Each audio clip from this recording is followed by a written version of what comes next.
Greetings, my fellow New Yorkers. Today I'm here on the premises of one of my barbers. I am here doing a recording live with him.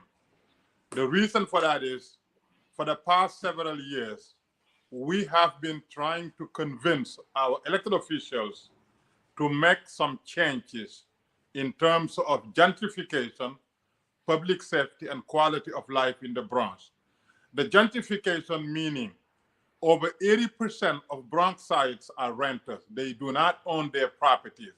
And over 90% of the entrepreneurs do not own their premises.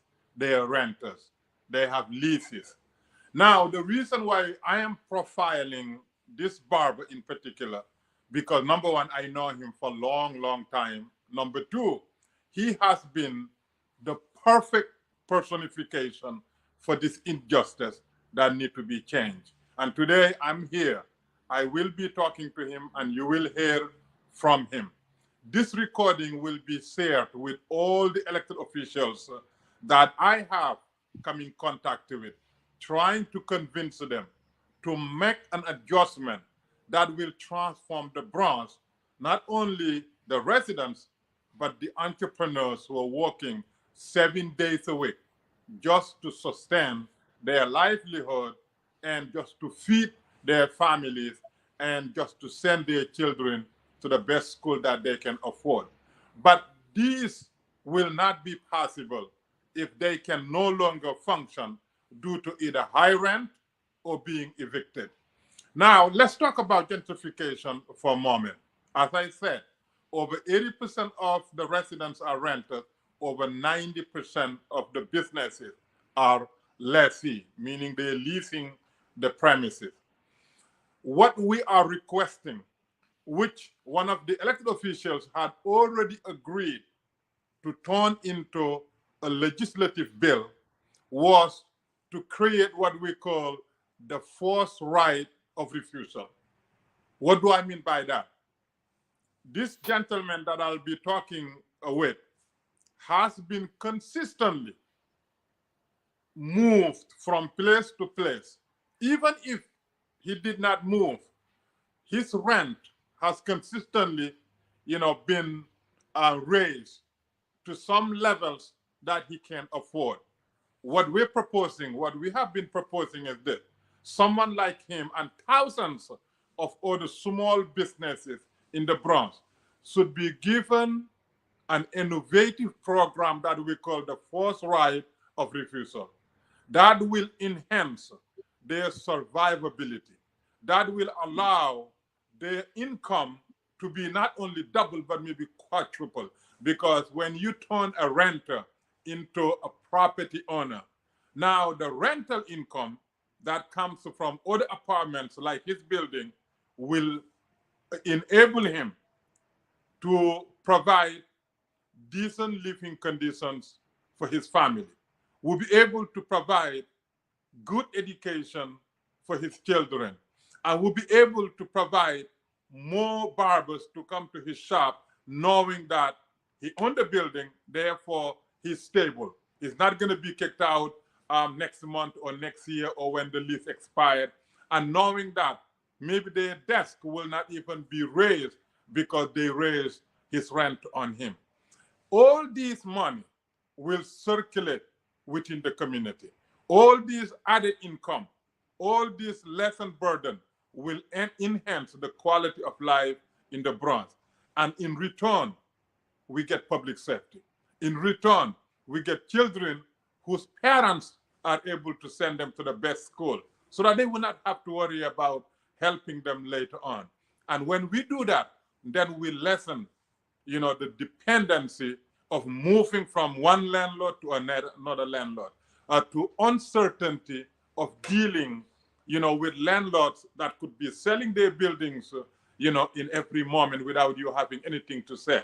And all these businesses are individuals who put all their savings, tap into their credit lines, borrow money from friends and family members, even borrow money from the bank in high interest rate to open and renovate these businesses. Every time they have to move, They're losing their capital. They have to start all over again, and they have to get new furniture.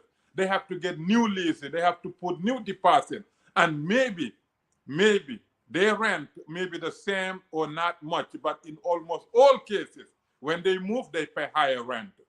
Now to build again new customers, because people are confused, where they have been. If your barber or your friend who's running a business for 10 years in one place, all of a sudden you go there and the person is not there, that gap, may be hurtful to them.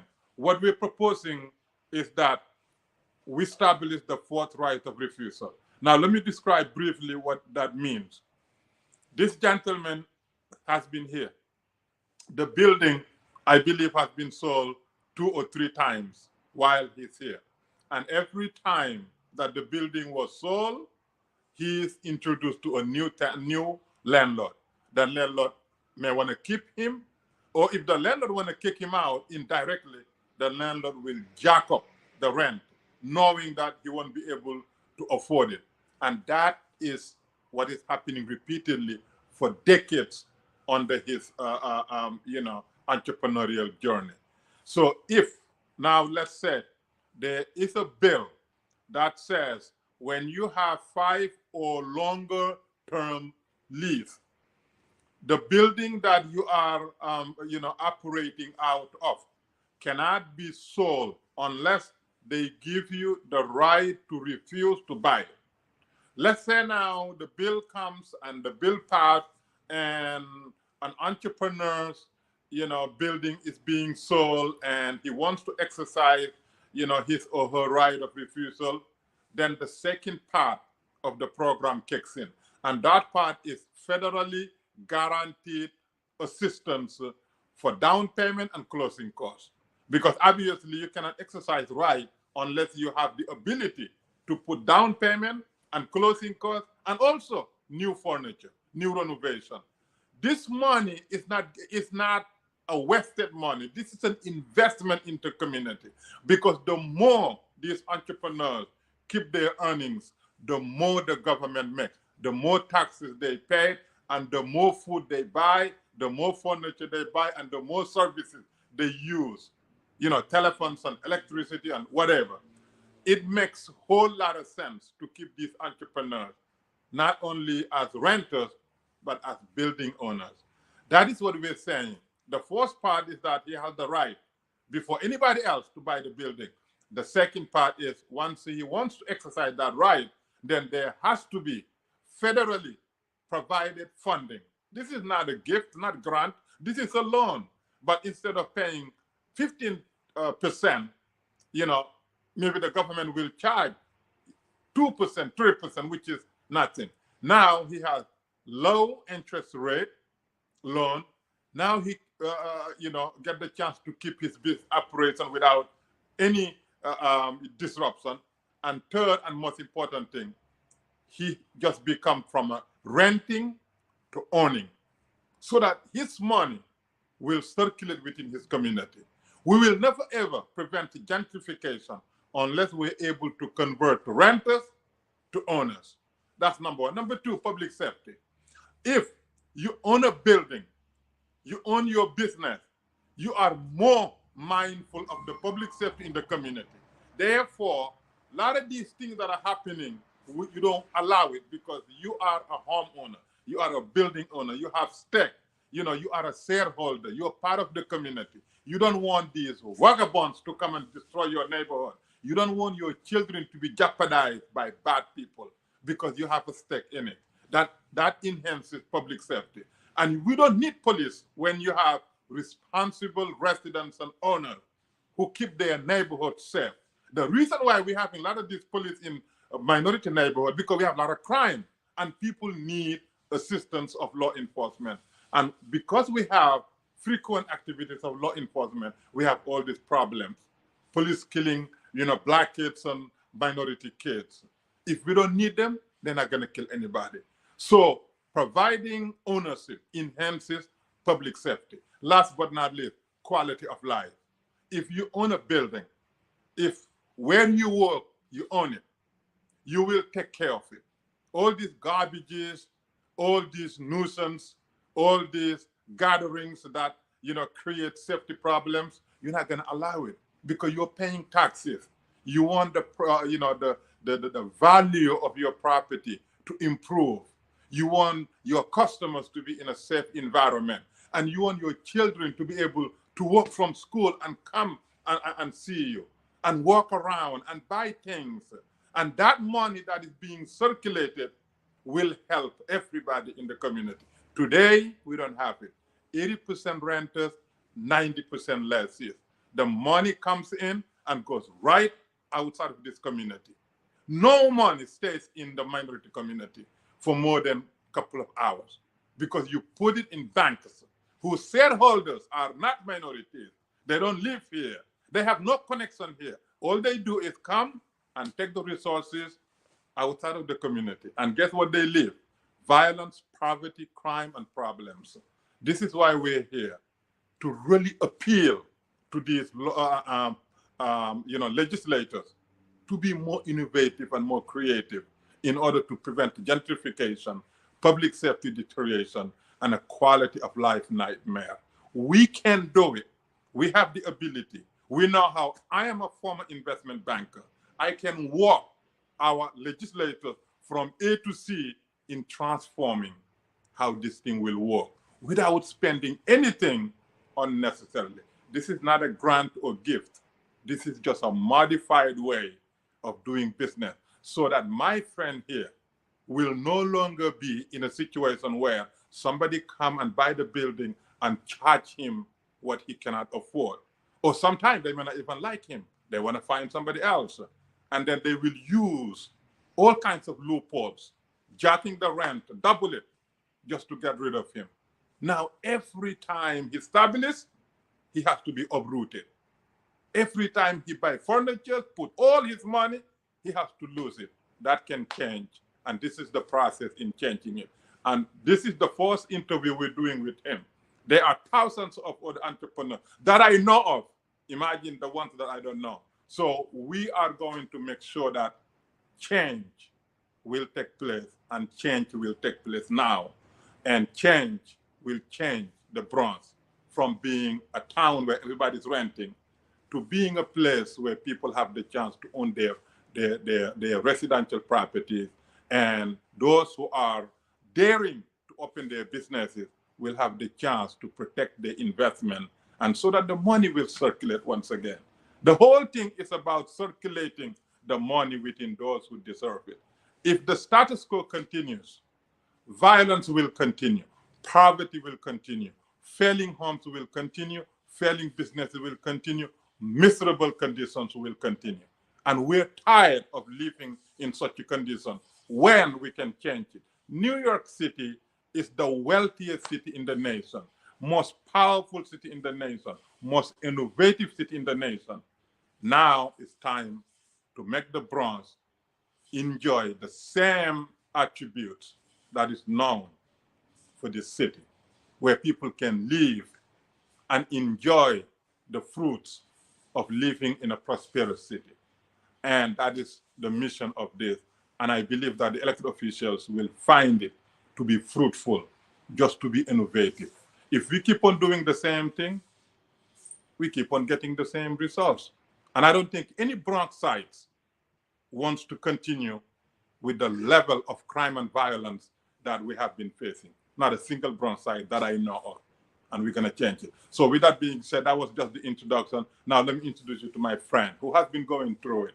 And this way you hear it from him, and you will hear it from more people, so that when we go to Albany, Albany will know that these people are talking to real people. I met with the mayor, Eric Adam. I looked right in his eyes and I said, you can help me change. I'm going to bring you evidence that you as a mayor can make a change that will change the lives of these constituencies that you want to help. And this is part of it. So my friend, so I'm going to now pass the mic to my friend, who is the subject of, this legislative piece that we're proposing in Albany and in New York and in Washington, D.C., so that when you lease a premise, you have the ability to buy it if you want, or you have the ability not to buy, but you have the forced right of refusal. It can be done, and if you have the right and you have the money out there provided by the government, you will never ever have a problem with new, landlord or moving to a new place and start all over again. So I want you to introduce yourself with your name and what you're doing here. And you got to speak a little bit louder, just like that. My name is Carpenter. I own this business for 23 years. I've been in the same location for 23 years. I passed through a lot of different landlords. And I tried to get the building several times, but I didn't have the down payment because of mixed use. They require a certain amount of money to go down, and you don't have it, you can't get it. So let's say now, if you had the right to be the force to buy the building, number one. Number two, after you're willing to exercise that right, you know that the federal government allocated funds for those who want to exercise their right. How beneficial would your business be? It would be 100% beneficial because I'll be able to keep the rent stable, don't have to raise the rent, my income will be better, and then I'll be more comfortable and feel more safer that I ain't gonna go nowhere and that a new landlord ain't gonna be able to come in and kick me out, and I could be more successful.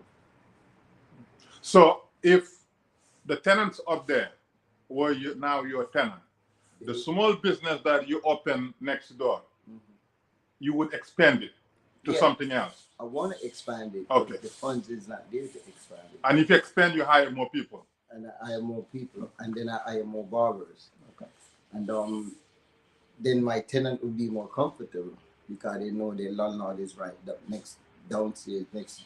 So any problem, they will just have to come down to me, and then I will solve their problem if they have a problem upstairs. Now I know that you care about the community, but if you own this building, you would be more careful about the building because you want to protect not only the building, but everybody that walks around. Yeah, because everybody know me. We like family in this neighborhood. I've been here for 23 years. Every single person that passed here knows me right here. I have kids that start from preschool, go to college, become a man, have a family, and everywhere they go, they always come back here. Good. And I hope to keep it going the same way. If I can't run it no more, maybe I find somebody. The business will always be here. I can pass it down to my family. Good. So if, for example, today, God forbid, you no longer can physically function, what would happen to your income, your family? Everything will go on because I won't be able to work, and I don't own the building, so and I couldn't be able to afford to pay my rent. So the first thing gonna happen, I'm gonna lose my business. But if I own the building, the income from the property could help me pay the mortgage, and then I could hire barbers to rent my chair and help me to keep functioning until I could come back to work if I want to come back to work. And the business will always be here. And how long? I mean, how many landlords have you been dealing with since you start your journey as a barber? 5 or 6 landlords. And in how many years? 23 years. 23 years. Yeah. And today, if you're no longer physically able, then that means everything is gone. Everything is gone. And even so, if say I'm here and the landlord decide they don't want me no more, it's hard for me to pick up and move because for you to pick up and move, you need at least $20,000 because to get a primary store, to get a store, the rent probably be $3,000-$4,000, and you're going to have to come up with like $10,000-$15,000 plus the renovation, and the renovation is going to run you like $20,000 to fix up the place. Plus, you have to find the down payment to get the place. So if you don't have a $50,000 put away to move, it's over for you. And everything that you work for 20, 30 years, gone. I know a lot of people, it happened to the same way. The same thing happened to them. Somebody has buy the building, kick them out, and they don't have the funds to go move to another location because to get a new location, once you somewhere and you move to another place, you're gonna pay more rent. You're gonna pay higher rent, and then you have to think about security deposit, rent, plus renovation. And if you don't have that money, how many small business have that $50,000, $30,000 sit and put in the bank for when renovation come?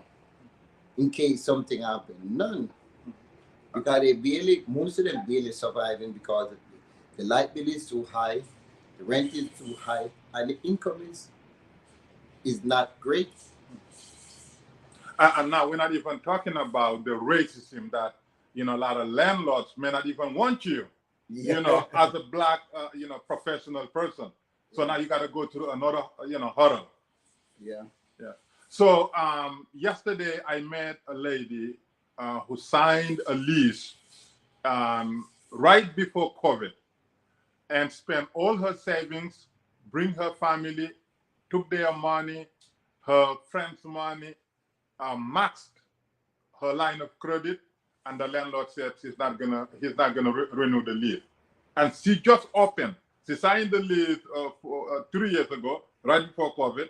5-year lease. The landlord said he's not gonna renew. So now the lady put all her money, all her savings, and everything. So this is exactly the issue that we're discussing now. But she's not the first one it happened to like that. I know a lot of people it happened to the same thing. And it's just the minority people that it happened to like that. Because most of the time, the big chain store come in, buy out the location, they kick out the small business, and then you don't have nowhere to go. And then they bring in the big chain store, and they take over. So where you supposed to go? And be honest, is the small business keep the neighborhood going, keep the neighborhood going.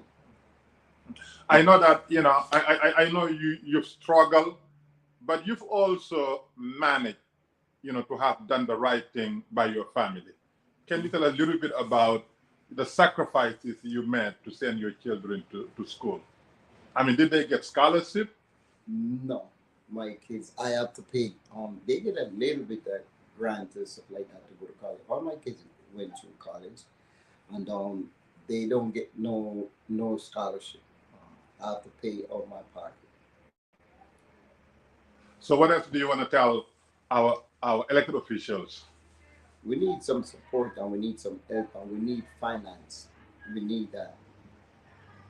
We need help, and we need support because small business is going under, and every day you don't even get to sleep at night. You're worrying about how you're gonna make it through next month, or you're gonna pay the bills. And every time a new landlord come in, they increase your rent, or they kick it. Either two things: either they kick you out, or they increase your rent. And then if the rent is more than the income coming, how you gonna manage to survive, or you gonna take care of your family? This is This is where I put all my kids through school, and I really survived to put them through school. I scrape, and I try my best to give them a better life that I have. That they don't have to work that hard like me. I work 7 days a week. And if you don't work, I don't get paid. And barbers don't. When you own your own business, you don't have retirement. You don't have nothing like that. More than whatever you pay in Social Security. How much is that you're gonna get when you retire or from Social Security? You need something else to help you go on until and it's hard for small business right now, and we need some help from the government. We need some different term that is, whenever somebody take over, they can just throw out like that. there gotta be a better way for us. So are you willing to go to Albany and City Hall to testify the same thing about your journey? Yeah. Okay. So that's it? Yeah. Okay. All right, there you have it. We just wanted to show you his face so that at least we're not just talking heads, but this is a real life issue that we're dealing with. And if this man was given the same opportunity being given, to entrepreneurs, in different neighborhoods, this community will have a change public safety issue, and will enhance the quality of life, and he will not have to depend on physical work throughout his life. He will retire and reap the benefit of his hard work, but now as soon as he stops, everything stops. And this is one of thousands and thousands and thousands of cases that we're going to be profiling. We are very determined to making sure that change occurs, because our people are not being given the fair share, and our people do not have future unless there's some smart way of leveling the playing field. We talk about equality, equity, all these things, but unfortunately we are not benefiting from it. It's just talk and talk. Equal lending opportunity, equal housing opportunity. Even here in the Bronx, there are some neighborhoods where even people like me will not buy house. I don't care what the lawyer said, they're not going to sell you house. There are some banks who will not give you loan or credit card. So you have to do what he's doing. Open 7 days a week for the rest of his life. Send his children through hard earned without any support. We can change this, and we will change it. And this is just the beginning, of this profiling of entrepreneurs that deserve and entitled to a smart way of doing things. You said you wanted to say something? Hold on. I was going to say something. I forget what I was going to say. Okay. Yeah, by the way, we're in the Bronx. As you can see the environment, behind me is Cross Bronx, the busiest highway. The busiest highway was done here by racist mayor, by the way. Divide minority communities and infuse all kinds of problems. That's why Bronx rank last in health metrics. 62 counties of the state, Bronx is last in terms of health, because everybody has asthma, high blood pressure, diabetes, everything, because of a racist mayor who came and divide neighborhoods. And we're still suffering from it. Thank God that now there are some movements to rectify what was done, racially. But we're here, Cross Bronx is busy all the time. All these trucks that deliver our goods, most of them use this highway, and it's always busy. So thank you, and stay tuned, and we'll continue on this journey.